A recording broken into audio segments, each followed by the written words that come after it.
തൊഴിലാളി മണ്ഡലം.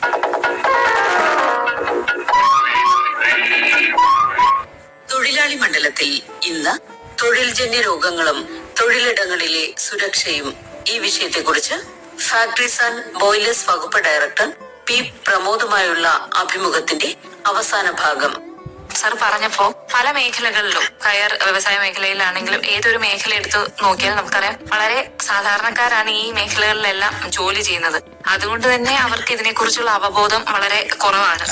അങ്ങനെയുള്ള അവബോധം വളർത്താൻ വേണ്ടി നമ്മുടെ ഡിപ്പാർട്ട്മെന്റ് എന്തെങ്കിലും ക്ലാസ്സുകളോ അല്ലെങ്കിൽ അങ്ങനെ വർക്ക്ഷോപ്പുകളോ അങ്ങനെ നടത്താറുണ്ടോ? വളരെ നല്ലൊരു ക്വസ്റ്റ്യൻ ആണ്. കാരണം നമുക്ക് ഇതിനെ ഒന്ന് നമ്മൾ ഈ പറയുന്ന നിയമത്തിലൂടെ പ്രിവെന്റ് ചെയ്യുന്നതോടൊപ്പം തന്നെ നിയമങ്ങൾ മാറ്റിക്കൊണ്ട് ചെയ്യുന്ന അത് എൻഫോഴ്സ് ചെയ്യുന്നതിലൂടെ നമുക്ക് കുറയ്ക്കാൻ സാധിക്കും. അതോടൊപ്പം തന്നെ നമുക്ക് ചെയ്യാവുന്ന മറ്റൊരു കാര്യമാണ് ഈ തൊഴിലാളികളെ ബോധവൽക്കരിക്കണം. കാരണം അവർക്ക് അറിയണം, ഇപ്പൊ ക്രഷർ ഫാക്ടറി ജോലി തൊഴിലാളി അറിയണം ഇവിടെ സിലിക്കോസിസിനുള്ള ഇതുണ്ട്.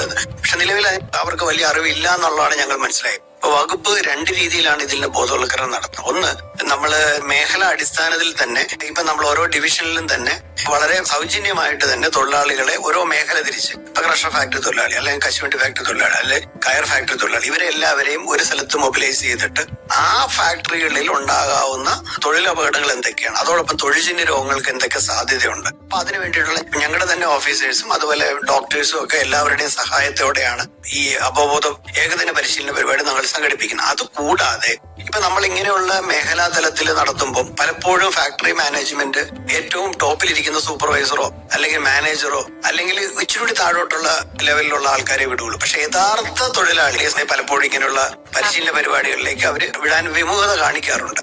അതിന് ഒരു പരിഹാരം എന്നുള്ള നിലയിലാണ് വകുപ്പിന്റെ സുരക്ഷാ രഥം എന്ന് പറയുന്ന ഒരു പരിശീലന വാഹനം തന്നെയുണ്ട്.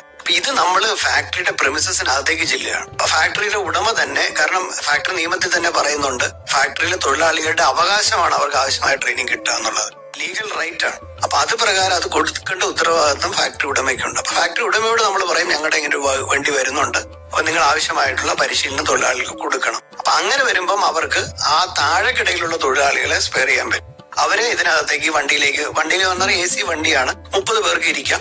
അവിടെ പ്രസന്റേഷൻ ചെയ്യുന്നതിന് വേണ്ടിയിട്ടുള്ള ബോർഡുകളും മോണിറ്റർ സംവിധാനവും അതുപോലെ എഴുതാനുള്ള എല്ലാ പാഡും കാര്യങ്ങളും അതുപോലെ ഡെസ്കും എല്ലാ സംവിധാനങ്ങളും ഉള്ള ഒരു AC ബസ്സാണ്. അതിൽ ക്ലാസ് എടുക്കുന്നത് കൂടുതലും ഞങ്ങളുടെ ഇൻസ്പെക്ടർമാരാണ്. അതോടൊപ്പം തന്നെ അതിൽ പ്രാവീണ്യമുള്ള ഡോക്ടർമാരെയും മെഡിക്കൽ ഓഫീസേഴ്സിനെയും കൂടി നമ്മൾ അതിൽ ഒരു ഫസ്റ്റ് എയ്ഡിന്റെ ട്രെയിനിങ് കൂടി നമ്മളിപ്പം കൊടുക്കുന്നുണ്ട്. കാരണം നമുക്ക് പല ഫാക്ടറികളിലും പ്രാഥമിക ശുശ്രൂഷ പലർക്കും അറിയില്ല. ഇപ്പൊ ചിലപ്പോൾ ഇലക്ട്രിക്കൽ ഷോക്ക് ഒക്കെ ഉണ്ടാകുന്ന സന്ദർഭങ്ങളിലൊക്കെ അപ്പൊ അതൊക്കെ ഉൾപ്പെടെയുള്ള ഒരു വൺ ഡേ പ്രോഗ്രാം ആയിട്ടാണ് നമ്മൾ ചെയ്യുക. അപ്പൊ അതിലൂടെ നമ്മളിപ്പം നിരവധി തൊഴിലാളികൾക്ക് നമുക്ക് ഇതുപോലെ പരിശീലനങ്ങൾ കൊടുക്കാം. എന്ന് വെച്ചാൽ കേരളത്തിൽ എല്ലാവർക്കും കൊടുക്കാൻ സാധിച്ചിട്ടില്ല എങ്കിലും ഒരു പരിധിവരെ നമുക്ക് കൊടുക്കുന്നുണ്ട്. കാരണം ഇത് ഞങ്ങളുടെ എൻഫോഴ്സ്മെന്റ് ജോലി കഴിഞ്ഞതിന് ശേഷമുള്ള സമയം ഉപയോഗിച്ചുകൊണ്ടാണ് നമ്മളിത് ചെയ്യുന്നത്. ഇങ്ങനെയുള്ള ഒരു അവയർനെസ് നമ്മൾ ക്രിയേറ്റ് ചെയ്യുന്നത്. അത് മാത്രവുമല്ല, ഞങ്ങൾ ഏതാണ്ട് കഴിഞ്ഞ ഒരു 10 വർഷം കൊണ്ട് 2000 സർക്കാർ സ്കൂളിലെ കുട്ടികൾക്കും ഞങ്ങൾ ഇതിന്റെ ഒരു ട്രെയിനിങ്, അത് മാത്രമല്ല, കാരണം അവരായിരിക്കുമല്ലോ ഇനി ഭാവിയിൽ ഇതുപോലുള്ള വ്യവസായശാലകളിലൊക്കെ ജോലി ചെയ്യുമ്പോൾ അവർക്ക് അറിഞ്ഞിരിക്കേണ്ടതായിട്ടുള്ള ഇലക്ട്രിക്കൽ സേഫ്റ്റി, LPG സേഫ്റ്റി,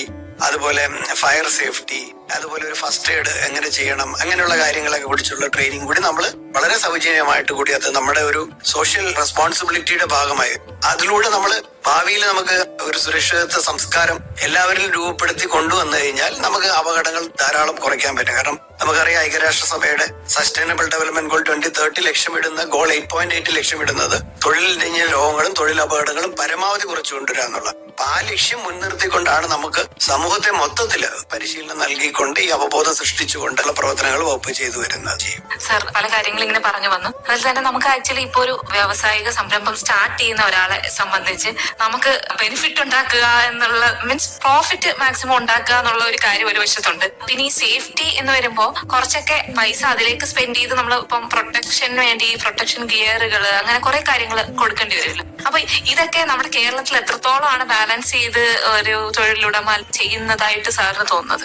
നമുക്കിപ്പം ഒരു വലിയ ഫാക്ടറികൾ അല്ലെങ്കിൽ മേജർ ആയിട്ടുള്ള ഫാക്ടറികൾ വേണമെങ്കിൽ ഒരു 500 and above അല്ലെങ്കിൽ അങ്ങനെയുള്ള ആളുകൾ തൊഴിലാളികൾ അവർക്ക് വ്യക്തമായിട്ടുള്ള ഒരു സേഫ്റ്റി പോളിസി അല്ലെങ്കിൽ സുരക്ഷിതത്വ നയം അല്ലെങ്കിൽ തൊഴിൽ ആരോഗ്യ സുരക്ഷിതത്വ നയം അവർക്കുണ്ടാവും. അത് അവർ ഡിക്ലെയർ ചെയ്യണമെന്നുള്ള നിയമത്തിൽ തന്നെ പറഞ്ഞിട്ടുള്ള ഒരു കാര്യം. അപ്പൊ ആ നിയമത്തിലൂടെ തന്നെ ടോപ്പ് ലെവൽ മാനേജ്മെന്റ് ഒരു കമ്മിറ്റ്മെന്റ് ഉണ്ടാകും എന്നുള്ളതാണ് നമ്മൾ മനസ്സിലാക്കുന്നത്. മാത്രമല്ല ഇപ്പൊ നമുക്കറിയാം പല ഫാക്ടറികൾ ISO 45000 സർട്ടിഫൈഡ് ആണ്. ISO 45000 എന്ന് പറയുന്നത് ഒക്യുപേഷണൽ സേഫ്റ്റി ആൻഡ് ഹെൽത്തുമായിട്ട് ബന്ധപ്പെട്ടതാണ്. അപ്പൊ അത് സർട്ടിഫൈ ചെയ്യുമ്പോൾ അതിൽ തന്നെ പറയുന്നുണ്ട് ഒന്നാമത്തെ കാര്യം എന്ന് പറഞ്ഞാൽ ഒരു നയം ഉണ്ടാകുക, തൊഴിലാരോഗ്യ സുരക്ഷ. അപ്പൊ നയം രൂപീകരിച്ചുകൊണ്ട് അങ്ങനെയുള്ള മേജർ ഫാക്ടറികളിലെല്ലാം ആ നയം രൂപീകരിച്ചുകൊണ്ട് തന്നെ അവർക്ക് വ്യക്തമായിട്ടുള്ള ഒരു സേഫ്റ്റി ഡിപ്പാർട്ട്മെന്റ് തന്നെ പല ഫാക്ടറികളിലുണ്ടാവും. അപ്പൊ അവർക്ക് അത് കൃത്യമായിട്ട് അത് നടപ്പിലാക്കി മോണിറ്റർ ചെയ്ത് അപകടങ്ങളെ വിശകലനം ചെയ്ത് അത് പ്രിവെന്റ് ചെയ്യാനായിട്ടുള്ള മാർഗങ്ങൾ അവർ ഇന്റേണൽ ആയിട്ട് തന്നെ വളരെയധികം കാര്യങ്ങൾ ചെയ്യുന്നു. പക്ഷെ നമ്മൾ താഴോട്ട് വരുമ്പോൾ ഇപ്പം നമ്മളൊരു MSME സെക്ടർ അല്ലെങ്കിൽ സ്മോൾ ഒരു 10-50 തൊഴിലാളികൾ താഴെയുള്ള ചെറിയ യൂണിറ്റുകളിൽ പറഞ്ഞ പോലെ മാനേജ്മെന്റ് പലപ്പോഴും സുരക്ഷയ്ക്ക് വലിയ പ്രാമുഖ്യം നൽകുന്നില്ല. മാത്രമല്ല നമ്മൾ അപകടങ്ങളുടെ കണക്കുകൾ എടുത്തു വെച്ച് നോക്കിയാൽ ഇങ്ങനെയുള്ള ചെറിയ യൂണിറ്റുകളിലാണ് ഏറ്റവും കൂടുതൽ അപകടങ്ങളുള്ളത്. പ്രത്യേകിച്ച് നമുക്കറിയാം ഇന്ന് അതിഥി തൊഴിലാളികൾ ധാരാളമുണ്ട്. അപ്പൊ ഈ അതിഥി തൊഴിലാളികൾ ആണ് ഈ ഇങ്ങനെയുള്ള ഫാക്ടറികൾ പലപ്പോഴും ചെയ്യുന്നത്. അവർക്ക് പൊതുവെ തന്നെ അത്ര വലിയ സുരക്ഷിത സംസ്കാരം ഉള്ളവരല്ല.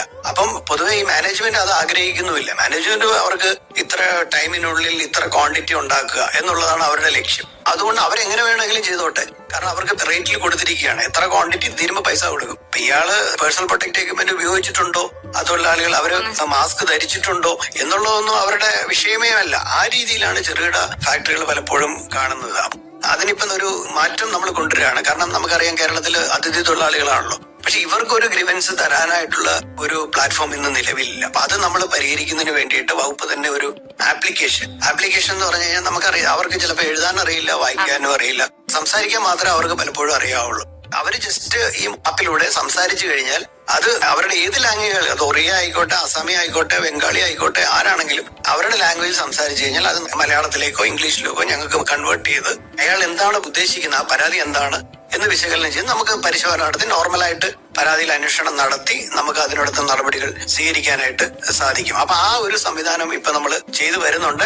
ഏറ്റവും ഉടൻ തന്നെ അത് വന്നു കഴിഞ്ഞാൽ ഈ ആപ്പ് ഈ തൊഴിലാളികളിലേക്ക് നമ്മളത് കൊടുക്കും. മാത്രമല്ല അവർക്ക് വേണമെങ്കിൽ അവിടെയുള്ള എന്തെങ്കിലും ഒരു അൺസേഫ് ആയിട്ടുള്ള സാഹചര്യം കാണിക്കാൻ പറ്റും. ചിലപ്പോൾ ഒരു ഗാർഡ് കൊടുത്തിട്ടില്ല, അല്ലെങ്കിൽ മെഷീൻ പ്രോപ്പർ ആയിട്ടല്ല വർക്ക് ചെയ്യുന്നത്, ഇങ്ങനെയാണ് അതിന്റെ ഇത് കാണാം. അപ്പൊ അവർക്ക് അത് ഫോട്ടോ എടുത്തിട്ട് ഇതിനകത്ത് അപ്ലോഡ് ചെയ്യാനുള്ള സംവിധാനങ്ങൾ ഉൾപ്പെടെയാണ് നമ്മൾ ഈ ആപ്പ് ഡെവലപ്പ് ചെയ്ത് കൊണ്ടുവരുന്നത്. അപ്പൊ അങ്ങനെ നമുക്ക് ഇവരുടെ ഒരു ഗ്രീവൻസ് പ്രോപ്പറായിട്ട് അഡ്രസ് ചെയ്യാൻ പറ്റും. കാരണം നമ്മൾ ഈ അപകടങ്ങളുടെ ഒരു കണക്ക് വെച്ച് നോക്കിക്കഴിഞ്ഞാൽ ചെറിയ ഇതുപോലുള്ള സെക്ടറുകളിലാണെന്ന് മാത്രവുമല്ല അപകടങ്ങളിൽ മരണപ്പെട്ടിരിക്കുന്നത് കൂടുതലും അതിഥി തൊഴിലാളികളാണ്. അപ്പൊ ചിലപ്പോൾ റൂഫ് മാറ്റാനോ അല്ലെ ഓട് മാറ്റാനോ അങ്ങനെയുള്ള വർക്കുകളിലേക്ക് ഇവരാണ് പോകുന്നത്.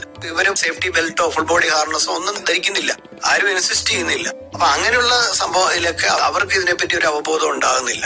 അപ്പൊ അവർക്കും നമ്മൾ ഈ ആപ്പിലൂടെ തന്നെ എന്തൊക്കെ കാര്യങ്ങൾ ചെയ്യണം എന്നുള്ള അവബോധം കൊടുക്കും. അതുപോലെ തന്നെ അവർക്ക് എന്തെങ്കിലും പരാതികൾ ഉണ്ടെങ്കിൽ അത് നമ്മളെ അറിയിക്കുന്നതിന് കൂടിയുള്ള സംവിധാനമാണ് ഈ ആപ്ലിക്കേഷനിലൂടെ നമ്മൾ ഉദ്ദേശിക്കുന്നത്. പേരൊന്നും നിലവിൽ ഇട്ടിട്ടില്ല, പക്ഷെ നമ്മളൊരു പേര് ഇട്ടുകൊണ്ട് അത് പ്ലേ സ്റ്റോറിലേക്ക് ഉടൻ തന്നെ അത് ലോഞ്ച് ചെയ്യും. സാർ, അതുപോലെ നമുക്കറിയാം അന്താരാഷ്ട്ര തൊഴിൽ സംഘടനയുടെ അന്താരാഷ്ട്ര പരിശീലന കേന്ദ്രത്തിൽ പോയിട്ട് ഇന്ത്യയെ റെപ്രസെന്റ് ചെയ്ത് ഒരു ട്രെയിനിങ് അറ്റൻഡ് ചെയ്യാനുള്ള ഭാഗ്യം സാറിന് ഉണ്ടായിട്ടുണ്ട്. അപ്പൊ ആ ട്രെയിനിങ്ങിനെ കുറിച്ചൊന്ന് പറയാമോ? തീർച്ചയായിട്ടും അത് അങ്ങനെ ഒരു ഭാഗ്യം കിട്ടിയത് വലിയൊരു കാര്യമായിട്ട് കാണുന്നു. പ്രത്യേകിച്ച് സംസ്ഥാന സർക്കാരിനോടും അതുപോലെ എന്നെ സ്പോൺസർ ചെയ്ത് ഇന്റർനാഷണൽ ലേബർ ഓർഗനൈസേഷനോടുള്ള നന്ദി അറിയിക്കുന്നു. അത് വലിയൊരു അനുഭവം തന്നെയായിരുന്നു എനിക്ക്, എന്നെ പോലെയുള്ള ഒരാൾക്ക്. കാരണം ഞാൻ അവിടെ ചെന്നപ്പോഴാണ് ഞാൻ മനസ്സിലാക്കിയത് നമ്മുടെയൊക്കെ പ്രതീക്ഷകൾക്ക് അപ്പുറമാണ് അവർ പല കാര്യങ്ങളിലും തൊഴിലാളികളിൽ വരാൻ സാധ്യതയുള്ള പ്രത്യേകിച്ച് തൊഴിൽജന്യ രോഗങ്ങൾ അല്ലെങ്കിൽ വർക്ക് റിലേറ്റഡ് ആയിട്ടുള്ള ഡിസീസ് എന്തൊക്കെയാണെന്ന് അവർ ഗവേഷണം ചെയ്ത് നിലവിൽ നിയമത്തിലൂടെ അത് പ്രതിരോധിച്ചുകൊണ്ടിരിക്കുന്ന ഒരു കാര്യമാണ് മനസ്സിലാക്കുന്നത്. അതിൽ ഏറ്റവും ഇമ്പോർട്ടൻസ് ആയിട്ട് എനിക്ക് കാണാൻ സാധിച്ചത്, ഞാൻ നേരത്തെ പറഞ്ഞു നമുക്ക് ഫിസിക്കൽ ഉണ്ട്, കെമിക്കൽ ഉണ്ട്, ബയോളജിക്കൽ അസാർട്സ്, അങ്ങനെ പല അസാർട്സ് ഉണ്ട്. അതുകൂടാതെ ഇവിടെ എർണോമിക്കൽ ആയിട്ടുള്ള അസാർട്സ്. നമ്മൾ നേരത്തെ പറഞ്ഞു തൊഴിലാളികളുടെ ഓക്വേർഡ് ആയിട്ടുള്ള പോസ്റ്റർ, അല്ലെങ്കിൽ അവര് ഇരിക്കുന്ന രീതി. ഇപ്പൊ നമ്മൾ പഴയ രീതിയിലുള്ള കസേരയല്ല ഇപ്പൊ നമ്മൾ ഉപയോഗിക്കും, നമുക്കറിയാം. അപ്പൊ നമ്മുടെ കംപ്ലീറ്റ് ആയിട്ടുള്ള ഒരു ബാലൻസ്, നമ്മളെ വെയിറ്റ് ബാലൻസ് ചെയ്തുകൊണ്ട് വർക്ക് ചെയ്യാൻ പറ്റില്ല എന്നുണ്ടെങ്കിൽ നമുക്ക് അതിൻ്റെതായിട്ടുള്ള ബുദ്ധിമുട്ട്. അതുപോലെ റിപ്പറ്റേറ്റീവ് മോഷൻ, അതുകൊണ്ട് നമുക്ക് പല ഇഷ്യൂസ് ഉണ്ടാകും. നമ്മൾ ഒരു പർട്ടിക്കുലർ വർക്ക് ഇങ്ങനെ കണ്ടിന്യൂസ് ആയിട്ട് ചെയ്തുകൊണ്ടിരിക്കുമ്പോഴത്തേക്ക് നമുക്ക് അതുകൊണ്ട് സ്ട്രെസ്സും സ്ട്രെയിനും അതുപോലെ നമുക്ക് പല തൊഴിൽജന്യ രോഗങ്ങളും അതുമായിട്ട് ബന്ധപ്പെട്ടുണ്ടാകുന്നുണ്ട്. അതുപോലെ തന്നെ മസ്കുലർ സ്കെലിറ്റൽ ഡിസോർഡേഴ്സ് ഉണ്ടാകുന്നുണ്ട്. അങ്ങനെയുള്ള ഒരു എർണോമിക്കൽ ആയിട്ടുള്ള ആസ്പെക്റ്റിൽ ഉള്ള അപകട സാധ്യതകൾ വളരെ. അപ്പൊ അവര് പറയുന്ന എർണോമിക് സ്റ്റഡി നമ്മൾ കമ്പൽസറി ആയിട്ട് ഒരു വർക്ക് പ്ലേസ് നടത്തണം എന്നുള്ളതാണ്. അതായത് മാൻ മെഷീൻ കമ്പാറ്റബിലിറ്റി കറക്റ്റ് ആണോ, അവിടെ മനുഷ്യൻ ജോലി ചെയ്യുന്ന മെഷീനുമായിട്ട് വളരെ ഇതായിട്ടാണ്. നമ്മളൊരു വെയിറ്റ് എടുക്കുകയാണെങ്കിൽ അത് എടുക്കേണ്ട രീതി പറയുന്നുണ്ട്. നമ്മൾ എടുക്കുന്നത് താഴെ ഇരിക്കുന്ന പോലെ ഇരുന്നിട്ട് വേണം ആ വെയിറ്റ് എടുക്കാൻ, അല്ലാതെ കുനിഞ്ഞെടുക്കുക എന്നുള്ളതല്ല. അപ്പൊ ആ രീതിയിലുള്ള കുറെ മെത്തേഡ്സ് മാനുവൽ. പക്ഷെ അതൊക്കെ നമ്മൾ പല മെഷീൻസിലും നമുക്കത് അവോയ്ഡ് ചെയ്യാൻ പറ്റും. അപ്പൊ ആ രീതിയിലുള്ള എർഗണോമിക് ആസ്പെക്റ്റിലുള്ള കാര്യങ്ങളാണ് അവിടെ നിന്ന്. അതുകൂടാതെ ഏറ്റവും പ്രാധാന്യം അവർ കൊടുക്കുന്നത് സൈക്കോ സോഷ്യൽ സ്ട്രെസ് ആണ്. ഇന്ന് സൈക്കോ സോഷ്യൽ ഹസാർഡ്സ് വളരെയധികം കൂടുതൽ വർക്ക് പ്ലേസിൽ ഉണ്ട് എന്നുള്ളതാണ്. അപ്പൊ അത് നമ്മൾ നോക്കുമ്പോൾ ഫാക്ടറി തൊഴിലാളികളിൽ മാത്രമല്ല, പല മേഖലകളിലും സൈക്കോ സോഷ്യൽ. അതിൽ നിന്ന് പ്രധാനമായിട്ട് അവർ പറയുന്ന ഒന്ന്, അവർക്കുള്ള മാനേജ്മെന്റിന്റെ ഭാഗത്തു നിന്നുള്ള ഒരു ഇത്ര ടൈമിനുള്ളിൽ ഒരു ജോലി തീർത്തിരിക്കണം, അവർക്കൊരു ടാർജറ്റ് കൊടുക്കും. ആ ടാർജറ്റ് ഇത്ര സമയത്തിനുള്ളിൽ തീർത്തിരിക്കും. അപ്പൊ അത് അവരുടെ മാനസിക നിലയെ വളരെ കാര്യമായിട്ട് ബാധിക്കുന്നു എന്നുള്ളതാണ് അവരുടെ പഠനങ്ങളിൽ നിന്നെല്ലാം പറയുന്നത്. അതുപോലെ തന്നെ പിയർ ഇൻസൾട്ട്, അല്ലെങ്കിൽ നമ്മുടെ കൂടെ ജോലി ചെയ്യുന്ന തൊട്ടടുത്ത ജോലി ചെയ്യുന്ന തൊഴിലാളികളിൽ നിന്ന് നമുക്ക് വരുന്ന പീഡനം, അല്ലെങ്കിൽ അവരിൽ നിന്ന് നമ്മൾ അവരുടെ ഹരാസ്മെന്റ്, അപ്പൊ ഇതൊക്കെ നമുക്ക് നമ്മുടെ വർക്ക് പ്ലേസിൽ ജോലി ചെയ്യുമ്പോൾ ഇഷ്യൂസ് ഉണ്ടാവുന്നുണ്ട്. അതുപോലെ തന്നെ നമ്മുടെ ഫാമിലിയിൽ ഉണ്ടാവുന്ന പല ഇഷ്യൂസും വർക്ക് പ്ലേസിൽ അത് റിഫ്ലക്ട് ചെയ്യുന്നുണ്ട് എന്നുള്ളതാണ്. അപ്പൊ ഇങ്ങനെ ഓരോ മേഖലകളിലും സൈക്കോ സോഷ്യൽ റിസ്കിന് വളരെയധികം പ്രാധാന്യം അവർ കൊടുക്കുന്നു എന്നുള്ളതാണ്. അപ്പൊ അത്